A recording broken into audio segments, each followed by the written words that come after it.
السلام علیکم دوستو، آج آپ کے ساتھ ذکر کروں گا پاکستان کے متعلق کچھ ان فیکٹس کا، ایسے امیزنگ فیکٹس کا جن کو شاید آپ پہلے نہیں جانتے ہوں گے۔ آپ ان جگہوں کو تو جانتے ہوں گے پر ان فیکٹس کو، ان چیزوں کو نہیں جانتے جو ان جگہوں سے منسلک ہیں۔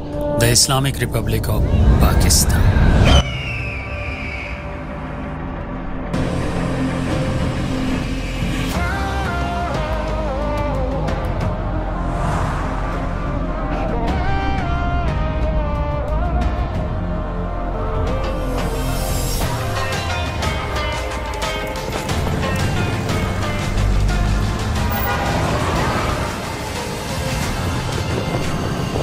فیکٹ نمبر 1، K2 دنیا کا دوسرا بلند ترین پہاڑ ہے ناظرین، جو پاکستان اور چین کی سرحد پر واقع ہے، جس کی بلندی 8611 میٹر یعنی کہ 28,251 فیٹ ہے۔ اس کی وجہ سے اسے ساؤتھ ایشیا کا تاج بھی کہا جاتا ہے۔ اسے مقامی زبان میں چھوغوری بھی کہا جاتا ہے، جس کا مطلب پہاڑوں کا بادشاہ۔ K2 کو وحشی پہاڑ بھی کہا جاتا ہے کیونکہ اس پر چڑھائی انتہائی خطرناک ہے اور مشکل سمجھی جاتی ہے۔ چڑھنے والوں کی موت کی شرح بہت زیادہ ہے، خاص طور پر موسم سرما میں۔ 2021 میں نیپالی کوپیماؤں کی ٹیم نے پہلی بار موسم سرما میں K2 کی کامیاب چڑھائی کی، جسے ایک تاریخی کارنامہ سمجھا جاتا ہے۔ یہ پہاڑ اپنی خطرناک چڑھائی کی وجہ سے دنیا بھر میں مشہور ہے۔ نمبر 2 ناظرین، نمبر 2 پہ آتی ہے گوادر پورٹ۔ گوادر پورٹ دنیا کی سب سے بڑی گہرے پانی کی بندرگاہوں میں شمار ہوتی ہے، جس کی گہرائی قریب 14 میٹر تک ہے، اور یہ بحر ہند کے کنارے پاکستان کے صوبہ بلوچستان میں واقع ہے، جہاں سے دنیا کا تقریباً 30% تیل گزرتا ہے۔ اس کی بدولت گوادر کو gateway to central Asia بھی کہا جاتا ہے۔ گوادر پورٹ کی تعمیر کا آغاز 2002 میں ہوا، جس کا فیز 1 چین کی مدد سے 2007 میں مکمل ہوا۔ اس کے بعد فیز 2 اور فیز 3 کی تعمیر جاری ہے۔ گوادر پورٹ پاکستان کی اقتصادی ترقی میں اہم کردار ادا کرے گا، کیونکہ اسے نہ صرف تجارت میں اضافہ ہوگا بلکہ ملک کو زیادہ روزگار کے مواقع بھی فراہم ہوں گے۔ فیکٹ نمبر 3، قراقرم ہائی وے۔ ناظرین، قراقرم ہائی وے کو دنیا کا 8واں عجوبہ بھی کہا جاتا ہے۔ یہ پاک چین مشترکہ منصوبہ تھا، جس کی تعمیر میں 20 سال سے زائد کا عرصہ لگا اور اسے 1978 میں مکمل کیا گیا۔ اس سڑک کی تعمیر انتہائی دشوار گزار پہاڑی علاقوں، لینڈ سلائیڈز اور سخت موسمی حالات کی وجہ سے ایک بڑا چیلنج تھی۔ تعمیر کے دوران کئی مزدور اپنی جانوں سے ہاتھ دھو بیٹھے۔ اس شاہراہ کی مکمل لمبائی تقریباً 1300 کلومیٹر ہے، جس میں 887 کلومیٹر پاکستان میں اور باقی چین میں واقع ہے۔ قراقرم ہائی وے دنیا بھر کے سیاحوں اور مہم جو لوگوں میں مشہور ہے۔ اس سڑک پر سفر کرتے ہوئے قدرت کے حسین نظارے، بلند و بالا پہاڑ اور خوبصورت گلیشیئرز دیکھنے کو ملتے ہیں۔ یہ سی پیک کا ایک اہم حصہ ہے، جو دونوں ممالک کے درمیان تجارت کو فروغ دینے اور اقتصادی تعلقات کو مضبوط بنانے میں اہم کردار ادا کرتی ہے۔ فیکٹ نمبر 4، رضاکارانہ ایمبولینس سروس۔ ناظرین، ایدی فاؤنڈیشن کی بنیاد معروف سماجی کارکن عبدالستار ایدی نے 1951 میں رکھی۔ ایدی فاؤنڈیشن دنیا کی سب سے بڑی رضاکارانہ ایمبولینس سروس ہے، جس کے پاس ہزاروں ایمبولینس موجود ہیں جو کہ 24 گھنٹے عوام کی خدمت میں مصروف رہتی ہیں۔ ایدی فاؤنڈیشن کی ایمبولینس نیٹ ورک کو 1997 میں گینیس ورلڈ ریکارڈ میں دنیا کی سب سے بڑی رضاکار ایمبولینس سروس کے طور پر تسلیم کیا گیا۔ ایدی فاؤنڈیشن نہ صرف پاکستان میں بلکہ دنیا بھر میں اپنی خدمات فراہم کرتی ہے، جیسے کہ قدرتی آفات یا ایمرجنسی کی صورت میں۔ ایدی فاؤنڈیشن کی یہ خدمات اسے دنیا بھر میں ایک مثال بناتی ہیں اور یہ انسانیت کی بے لوث خدمت کی ایک علامت ہے۔ فیکٹ نمبر 5، ہاتھ سے سلے ہوئے فٹ بالز۔ پاکستان کا شہر سیالکوٹ دنیا میں ہاتھ سے بنے ہوئے فٹ بالز کی سب سے بڑی پیداوار کا مرکز ہے۔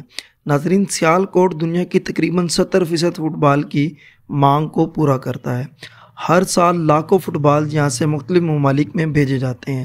سیالکوٹ میں تیار کیے گئے فٹ بالز کو کئی فیفا ورلڈ کپ ٹورنامنٹس میں بھی استعمال کیا گیا ہے، جن میں 2014 اور 2018 کے ورلڈ کپ شامل ہیں۔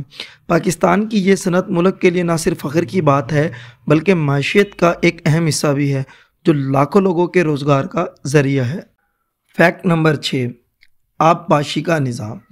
ناظرین، دنیا کا چوتھا بڑا آبپاشی کا نظام پاکستان میں واقع ہے، جسے انڈس بیسن اریگیشن سسٹم کہا جاتا ہے۔ یہ نظام دریائے سندھ اور اس کے معاون نہروں پر مشتمل ہے۔ اس میں تقریباً 60,000 کلومیٹر پر مشتمل بڑی نہریں اور سینکڑوں چھوٹی نہریں شامل ہیں۔ یہ نظام پانی کی منصفانہ تقسیم کے لیے ڈیزائن کیا گیا تاکہ ملک کے تمام حصوں کو یکساں پانی کی فراہمی کی جا سکے، خاص طور پر پنجاب اور سندھ کے زرعی علاقوں میں۔ اس نظام میں تربیلا ڈیم، منگلا ڈیم اور دیگر اہم براعظ شامل ہیں جو پانی ذخیرہ کرنے اور پھر اس کو نہروں میں تقسیم کرنے کا کام کرتے ہیں۔ پاکستان کا یہ آبپاشی کا نظام دنیا میں اپنی نوعیت کا ایک منفرد اور اہم سسٹم ہے جو ملک کی زراعت اور معیشت کی ترقی میں کلیدی کردار ادا کرتا ہے۔ فیکٹ نمبر 7، کھیوڑا نمک کی کانیں۔ ناظرین، دنیا کی سب سے بڑی نمک کی کانیں اور جنوبی ایشیا کی سب سے بڑی نمک کی کانیں کھیوڑا میں واقع ہیں جو پاکستان کے صوبہ پنجاب میں ہے۔ یہ کانیں سالانہ تقریباً 3 لاکھ ٹن نمک پیدا کرتی ہیں۔ یہاں سے حاصل ہونے والا نمک نہ صرف پاکستان بلکہ دنیا بھر میں برآمد کیا جاتا ہے۔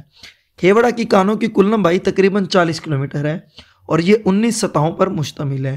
کان کی گہرائی 730 میٹر تک ہے۔ کھیوڑا کی کانیں ایک مشہور سیاحتی مقام بھی ہیں جہاں نمک سے بنی ہوئی مختلف اشکال کے مجسمے، مسجد اور نمک کی جھیلیں سیاحوں کو اپنی طرف متوجہ کرتی ہیں۔ ناظرین، کھیوڑا سے نکالے جانے والا نمک عام طور پر ہمالیائی نمک کہلاتا ہے جو اپنے گلابی رنگ کی وجہ سے مشہور ہے۔ کھیوڑا کی نمک کی کانیں نہ صرف قدرتی وسائل کا خزانہ ہیں بلکہ یہ پاکستان کی ثقافتی اور تاریخی اہمیت کی بھی عکاسی کرتی ہیں۔ Fact number 8، Shandur polo ground.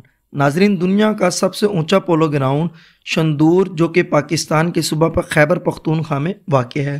Shandur polo ground سطح سمندر سے تقریباً 3700 میٹر یعنی کہ 12139 فیٹ کی بلندی پر واقع ہے۔ اس کی بلندی اسے عالمی سطح پر منفرد بناتی ہے۔ شندور پولو گراؤنڈ ہر سال شندور پولو فیسٹیول کا میزبان ہوتا ہے جو پاکستان اور افغانستان کے درمیان ہونے والے پولو میچز پر مشتمل ہوتا ہے۔ یہ فیسٹیول عام طور پر جولائی میں منعقد ہوتا ہے اور ہزاروں تماشائیوں کو اپنی طرف متوجہ کرتا ہے۔ فیکٹ نمبر 9، ایٹمی طاقت۔ ناظرین، پاکستان دنیا کا واحد مسلم ملک ہے جو ایٹمی طاقت ہے۔ پاکستان نے اپنا ایٹمی پروگرام 1970 کی دہائی میں شروع کیا اور اس کا مقصد ملک کی سلامتی کو مضبوط کرنا تھا۔ پاکستان نے 28 مئی 1998 کو چاغی کے علاقے میں اپنے پہلے ایٹمی دھماکے کیے جنہیں یوم تکبیر کے نام سے جانا جاتا ہے۔ پاکستان کی ایٹمی صلاحیت اسے بین الاقوامی سطح پر ایک منفرد مقام عطا کرتی ہے اور اس کا ایٹمی پروگرام ملک کی سلامتی کے حوالے سے ایک اہم پہلو ہے۔ Fact number 10، squash world champion.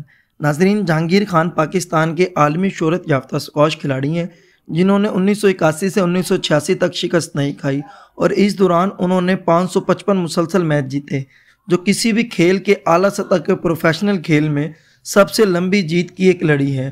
انہوں نے برٹش اوپن اسکواش چیمپئن شپ 10 بار جیتی۔ جہانگیر خان کی یہ کامیابیاں اور ریکارڈز نہ صرف اسکواش کی تاریخ میں نمایاں ہیں بلکہ کھیلوں کی دنیا میں بھی ایک سنہری مثال ہے۔ Fact number 11، doctor Arif Alvi اور عمران احمد خان نیازی۔ ناظرین، ڈاکٹر عارف علوی 2018 میں پاکستان کے صدر منتخب ہوئے۔ وہ دنیا کے دوسرے دانتوں کے ڈاکٹر ہیں جو صدر بنے۔ ان سے پہلے یہ اعزاز جرمنی کے صدر ڈاکٹر ہورس کوہلر کو حاصل تھا۔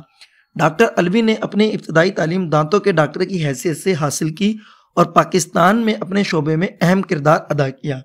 ناظرین، عمران احمد خان نیازی 2018 میں پاکستان کے وزیر اعظم منتخب ہوئے۔ وہ دنیا کے پہلے کرکٹر ہیں جو وزیر اعظم بنے۔ اس سے پہلے وہ عالمی کرکٹ کی دنیا میں پاکستان کے لیے عظیم کامیابیاں حاصل کر چکے تھے۔ عمران احمد خان نیازی نے 1992 میں پاکستان کو کرکٹ ورلڈ کپ جیت کر اپنی قائدانہ صلاحیتوں کو منوایا۔ یہ دونوں شخصیات اپنے اپنے شعبے میں نمایاں کامیابیوں کے ساتھ پاکستان کی سیاسی اور کھیلوں کی تاریخ میں اہم مقام رکھتے ہیں۔ فیکٹ نمبر 12، دنیا کی سب سے قدیم تہذیب۔ ناظرین، موہنجو دڑو پاکستان کے صوبہ سندھ کے ضلع لڑکانہ میں دریائے سندھ کے مغربی کنارے پر واقع ہے۔ موہنجو دڑو تقریباً 1900 قبل مسیح سے 2600 قبل مسیح تک فعال تھا۔ شہر کی منصوبہ بندی انتہائی منظم تھی جس میں سڑکوں کا جال اور نالیوں کا نظام شامل تھا۔ اس کی عمارتیں 2 منزلہ تھیں۔ موہنجو داڑو میں رہائشی علاقوں کے علاوہ بڑے عوامی مقامات جیسے کہ بڑے حمام اور عوامی عمارتیں موجود تھیں جو شہری زندگی کی ترقی کی عکاسی کرتی ہیں۔ مزید معلومات کے لیے میری موہنجو دڑو پر بنی ویڈیو کا لنک ڈسکرپشن میں موجود ہے، آپ اس پر جا کر موہنجو دڑو کے حوالے سے مزید معلومات دیکھ سکتے ہیں۔ Fact number 13، Tarbela dam. ناظرین، تربیلا ڈیم پاکستان کا سب سے بڑا مٹی سے بنا ہوا ڈیم ہے اور یہ دنیا کے سب سے بڑے ڈیموں میں بھی شمار ہوتا ہے۔ خاص طور پر اس کی ساخت حجم کے لحاظ سے تربیلا ڈیم کی تعمیر 1968 میں شروع ہوئی اور 1976 میں مکمل ہوئی۔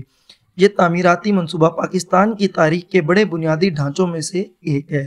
ڈیم کی لمبائی تقریباً 2743 میٹر ہے اور اس کی اونچائی تقریباً 143 میٹر یعنی کہ 470 فیٹ ہے۔ تربیلا ڈیم کا حجم تقریباً 12.1 ملین مکعب میٹر ہے۔ تربیلا ڈیم پاکستان کی معیشت اور توانائی کی ترقی میں اہم کردار ادا کرتا ہے اور عالمی سطح پر اپنی نوعیت کا ایک منفرد ڈیم ہے۔ Fact number 14، Samina Baig. ناظرین، ثمینہ بیگ نے 2013 میں ماؤنٹ ایورسٹ جو دنیا کا سب سے اونچا پہاڑ ہے اس کو سر کیا اور اس کو سر کرنے میں کامیابی حاصل کی اور یہ کارنامہ انجام دے کر وہ دنیا کی پہلی اور سب سے کم عمر مسلم خاتون بن گئیں۔ ان کی عمر اس وقت 21 سال تھی۔ 2014 میں ثمینہ بیگ نے دنیا کے 7 سب سے بلند پہاڑوں کو بھی سر کر کے ایک اور اہم سنگ میل عبور کیا۔ ثمینہ بیگ کی ماؤنٹ ایورسٹ کی مہم پر ایک ڈاکیومنٹری فلم بیانڈ دی ہائٹس بنائی گئی جو ان کی مہم جوئی کی کہانی اور چیلنجز کو اجاگر کرتی ہے۔ ثمینہ بیگ کی کامیابیاں نہ صرف پاکستانیوں کے لیے بلکہ پوری دنیا کے لیے ایک عظیم مثال ہیں جو عزم، حوصلے اور محنت کی اہمیت کو اجاگر کرتی ہیں۔ امید کرتا ہوں یہ تمام فیکٹس آپ کو پسند آئے ہوں گے۔ اگر پسند آئے ہیں تو ویڈیو کو لائک ضرور کیجئے گا، اپنے دوستوں کے ساتھ شیئر کیجئے گا اور اپنی قیمتی آراء سے کمنٹس میں ضرور آگاہ کیجئے گا اور چینل کو سبسکرائب کرنا مت بھولیے گا۔